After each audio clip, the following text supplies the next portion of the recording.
Learn to be super successful. Subscribe to my channel, Meathead. And then I tried to do it in Toronto, in Vancouver, and they had changed the law by that time. I was fortunate because we had some people trying to retrospectively cancel the deal. But fortunately, the Bank of England, which is a big shareholder, the Church of England, Fidelity, the Kuwaitis had big stakes, and they weren't going to allow their big stakes, which were very profitable now, to be taken away from them. So I knew that they'd stick up for me. And they did. They did. When there's a lot of money involved, those guys will stick up for you. Yes, sir. Okay, go ahead. That was 6 to 8% of the whole. Holdco, the entire holding company. And they didn't want to see on the board. No, you're right. They didn't. And that's the other. Thank you for reminding me. I forgot that part. They didn't want to see it on the board. Now, one of my lawyers who is, whoever doesn't like the Hungarians, which are a lot of people, he said, what, this guy have sex with them? I mean, what the fuck? They don't want to see it on the board? And Peter is kind of a little feminine, but I mean, no, they didn't want to see it on the board. But then they caused him a big problem, if you remember.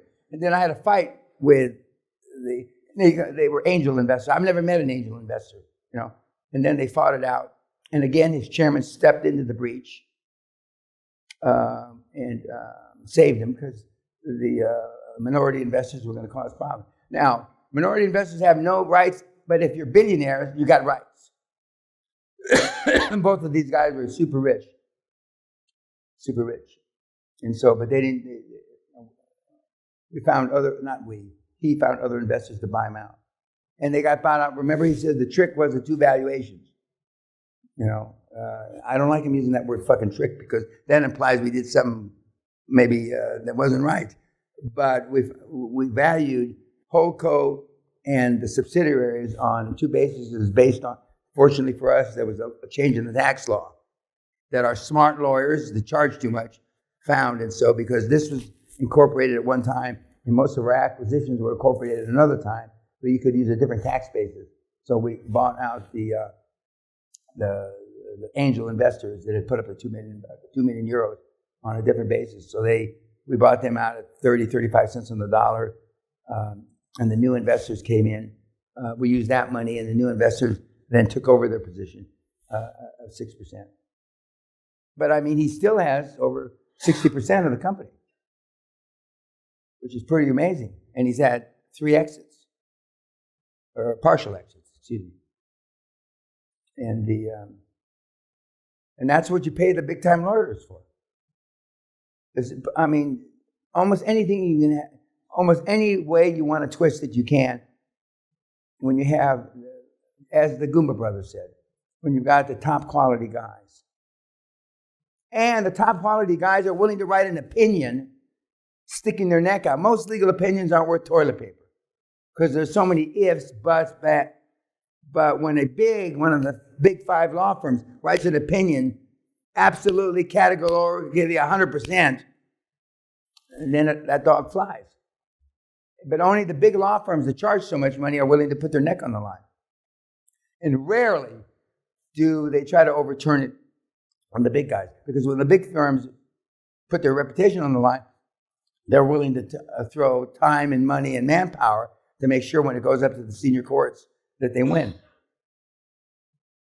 Again, it's, you get what you pay for. Yeah. Question, sir. The first question is, in that deal where he almost did not own the building, does that leave him vulnerable? Like in the same way that you can buy someone's debt and call that, is he left vulnerable if you don't own the actual building of the business that you're just bought? No? There's no move like that. Okay, second question, please. For those of us who might be closing down their business to focus on this full time, what are legitimate ways to pull money out of the first or second deal, even if it's a small amount of money that don't trip up the banks? How small? Whatever a reasonable salary is, or something. No, well, I mean, most $1 million business doesn't deserve more than 50,000 euro salary. It just doesn't. And if cash flow does support that, you might pull it if you need it, even if it's that little. Say it again. like if cash flow does support, even if it's as little as 50,000, and you only Well, have I two mean, the deals, cash flow will support the salary that the guy that's running it now gets paid. What does the guy that's running it now get paid? Some of these businesses you're going to buy, the guys aren't drawing salaries. So how do you, from a zero salary to you paying 50 grand? How does that dog hunt? so it's either overfinancing or nothing at all. Then Well, again, with your luck, he's already going to have a line of credit that he used, and he's already got a working capital loan that he used. These are for when they don't have them. There's no depths of any kind whatsoever. And, you know, the first deal you're going to look at, the guy has got his cash in a cigar box. He doesn't pay himself anything. And that's why I would next.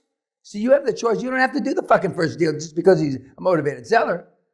You go through 15, 20 motivated sellers until it fits your pistol. You can draw out money. But you don't want to do that.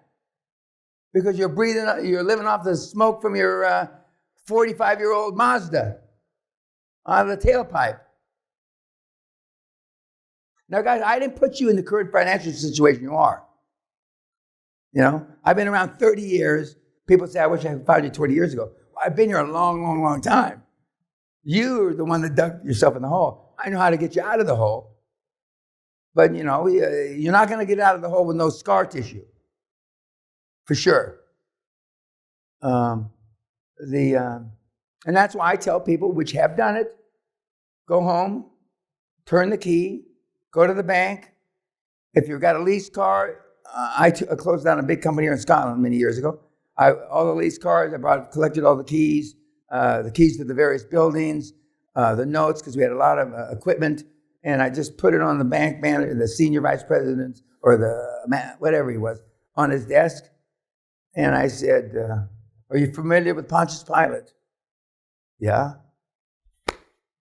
I'm washing my hands. Adios, motherfucker. I was a non-executive chairman. Sally and I come back from a trip, and there were 5 new Mercedes in the parking lot. I didn't say anything. We go into the boardroom. The you guys, all excited. Look, and so I said, whose cars are those?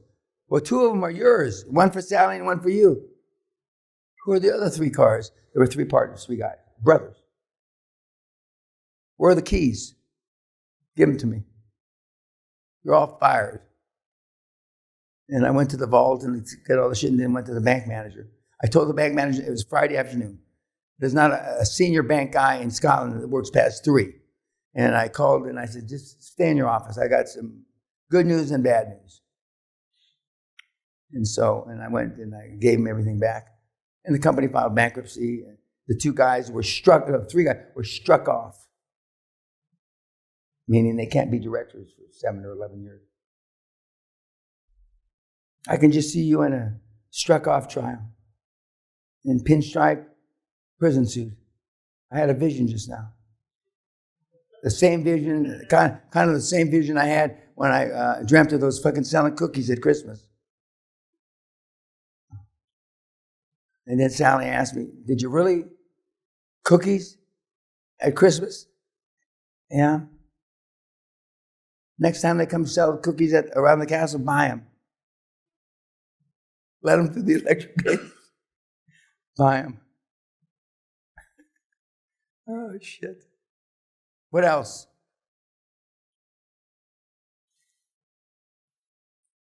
Mangalore, huh? Goodbye, YouTube.